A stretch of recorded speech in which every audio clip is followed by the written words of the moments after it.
A reading from the prophet Daniel. As I watched, thrones were set in place, and one of great age took his seat. His robe was white as snow, the hair of his head as pure as wool.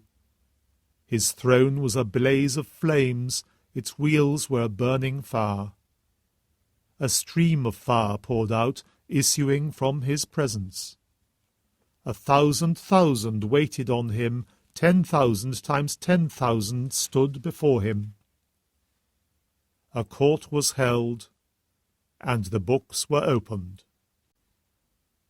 I gazed into the visions of the night, and I saw coming on the clouds of heaven one like a son of man.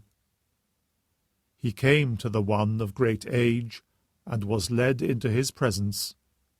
On him was conferred sovereignty, glory, and kingship, and men of all peoples, nations, and languages became his servants. His sovereignty is an eternal sovereignty which shall never pass away, nor will his empire ever be destroyed.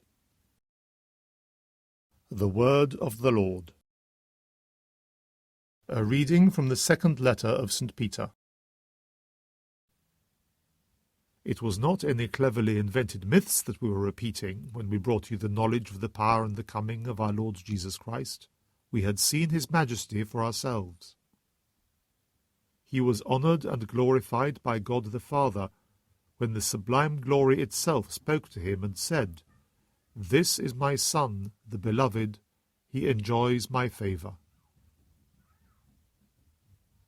We heard this ourselves spoken from heaven, when we were with him on the holy mountain. So we have confirmation of what was said in prophecies, and you will be right to depend on prophecy and take it as a lamp for lighting a way through the dark, until the dawn comes and the morning star rises in your minds. The Word of the Lord. A reading from the Holy Gospel according to Matthew.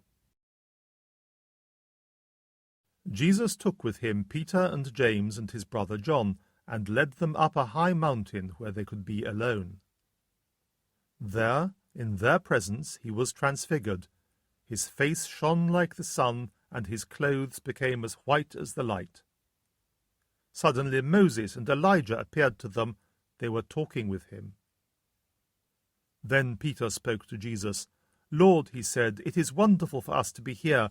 If you wish, I will make 3 tents here, one for you, one for Moses, and one for Elijah." He was still speaking when suddenly a bright cloud covered them with shadow, and from the cloud there came a voice, which said, "This is my Son, the Beloved. He enjoys my favour. Listen to him." When they heard this, the disciples fell on their faces, overcome with fear. But Jesus came up and touched them. "Stand up," he said. "Do not be afraid." And when they raised their eyes, they saw no one, but only Jesus. As they came down from the mountain, Jesus gave them this order: "Tell no one about the vision until the Son of Man has risen from the dead." The Gospel of the Lord.